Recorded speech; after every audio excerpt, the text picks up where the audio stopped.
gens qui sont restés seront gardiens. C'est dans ces conditions-là que l'ancien ministre d'État, Lydia Kwasi Moïse, et l'ancien directeur du protocole d'État, son Excellence Kone Boubacar, ont été gardés à vue à la préfecture de police. Après cette garde à vue, donc le samedi 18h jusqu'au lundi matin, nous avons été informés, j'ai été informé de ce que nos clients étaient en train de sortir de la préfecture de police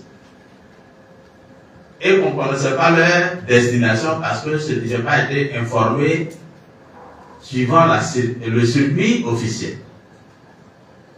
Et donc, c'est après que toujours, suivant un autre circuit, on m'appelle pour me dire que mes clients ont été déférés à la cellule, à l'unité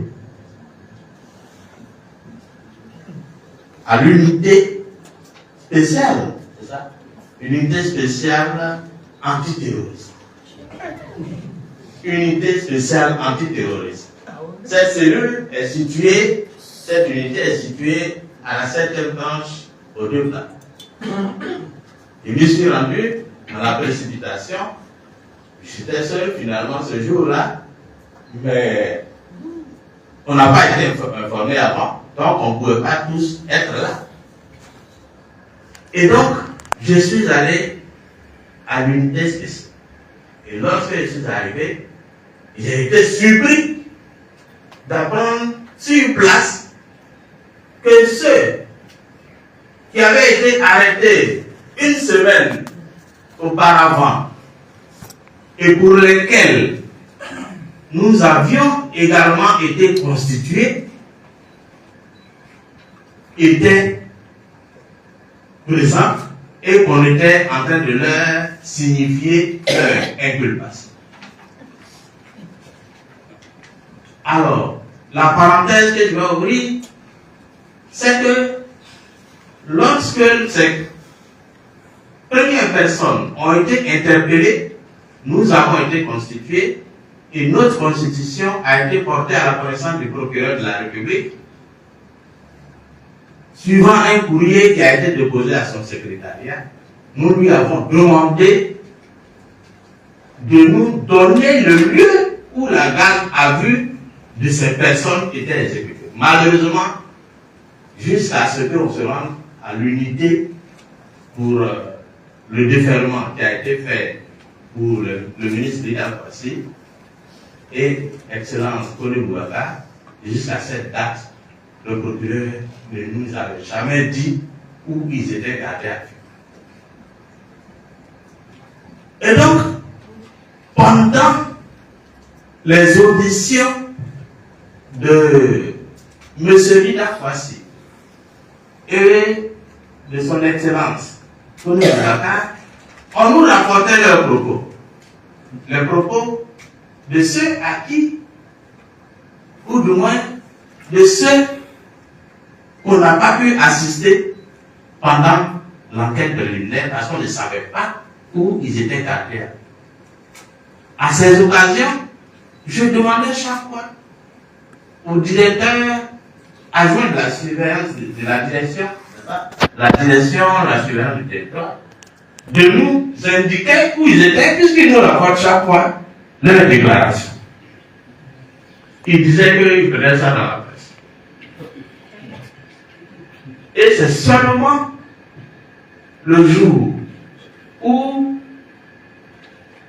nos deux clients, le ministre Lydia Kwasi Moïse et Kone Boubacar ont été inculpés, que nous avons su qu'ils étaient gardés à vue à la direction de la surveillance du territoire. Et donc, nous n'avons pas pu assister non plus à leur inculpation. Nous n'avons assisté que à l'inculpation du ministre Lydia Kwasi et à l'inculpation de son Excellence Kone Boubacar. Et le procureur vous a dit les infractions pour lesquelles ils ont été inculpés. Il a fait un communiqué qui donne les infractions pour lesquelles ces deux personnes ont été inculpées.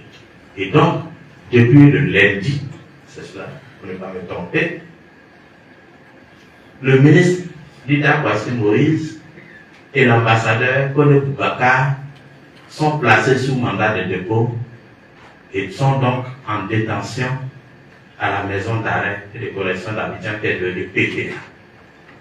Voici, succinctement, bon, j'ai un peu long quand même, je voulais donner les éléments essentiels pour que chacun de vous soit au même niveau que nous d'information.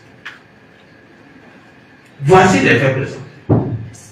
Je vais faire quelques analyses avant d'arriver à passer la parole aux confrères. Alors, quelle analyse il faut faire de ces faits? Quand on observe les faits tels que présentés et la procédure telle que diligentée, on découvre que les règles de procédure ont été violées. Concernant les premiers qui ont été interpellés, ils ont été gardés à vue, on ne sait pas où, sans assistance d'avocats, pourtant constitués. Et donc, il y a la procédure qui a été violée. En dehors de cela, il y a les droits de la défense qui ont été violés. Quand on se réfère également à la manière dont les auditions étaient menées, on constate que les droits de la présomption d'innocence étaient également violés. Il y a d'autres droits qui ont été violés. Chacun de mes confrères ici va intervenir. Il va vous dire, ils vont vous dire, chacun d'eux va vous dire sa compréhension des différentes violations que nous avons eues à l'occasion de cette procédure. En dehors de ces violations, il y a des actions que nous entendons faire. Nous allons saisir le procureur de la République. Non, le procureur général. Près la cour d'appel d'Abidjan. Pour que la mesure de réquisition soit levée, parce qu'elle est irrégulière, elle porte atteinte à la présomption d'innocence. Nous allons saisir le Conseil supérieur de la maison. Nous allons saisir les organisations des droits de l'homme, qu'ensemble, tout le monde puisse constater ces violations et que des solutions soient trouvées. D'autres mesures viendront compléter celles que je viens de porter à votre connaissance. Je vais laisser la parole à mon confrère Tapi pour vous présenter certains aspects de notre intervention.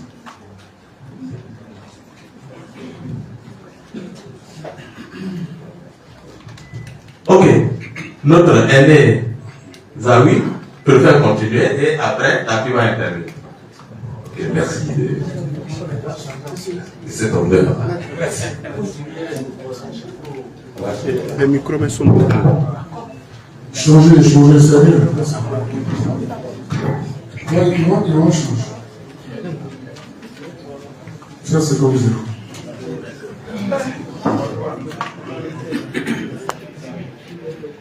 Je prends la parole pour une question de cohérence dans ce que nous avions entendu.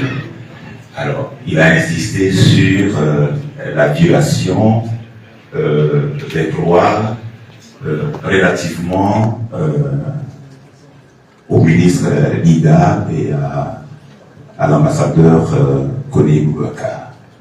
Et en ce qui concerne ces deux personnalités, la violation se retrouve dans la loi de 2005. Donc il était mieux que nous enchaînions sur ces violations. Alors, nous allons donc apprécier la poursuite des deux personnalités au regard de la loi de 2005.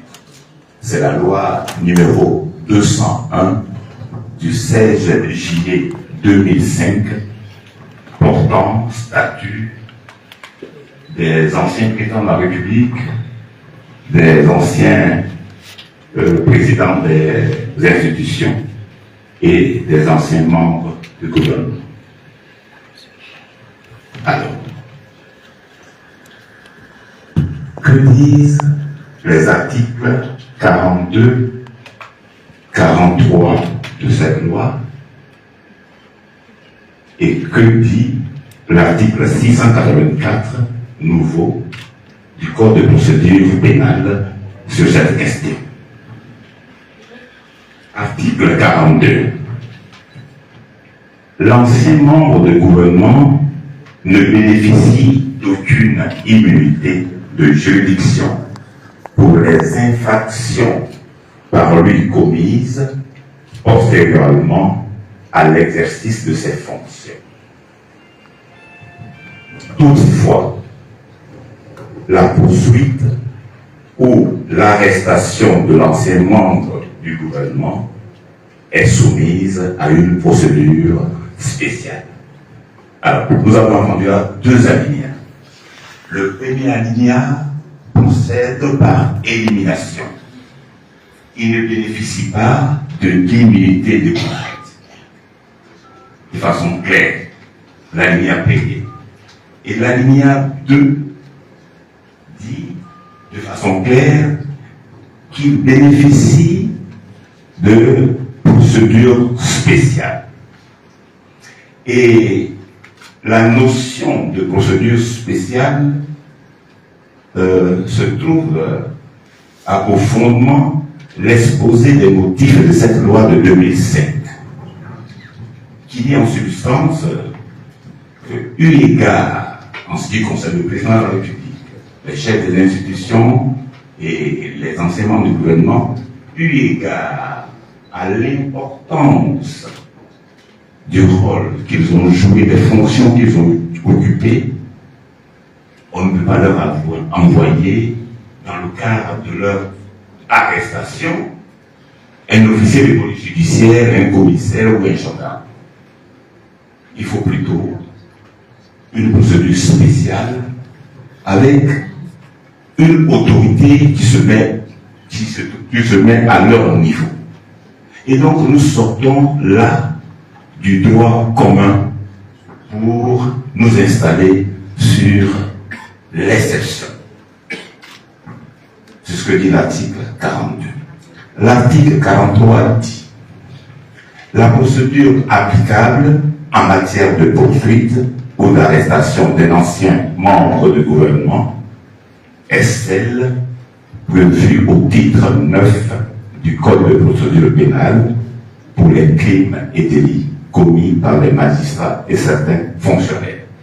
C'est-à-dire que on a aligné les poursuites des magistrats de l'ordre judiciaire et certains fonctionnaires sur la loi de l'article 684 qui va donc décliner, et ensuite l'article 85, 685, les deux articles vont donc décliner la manière de poursuivre autorité.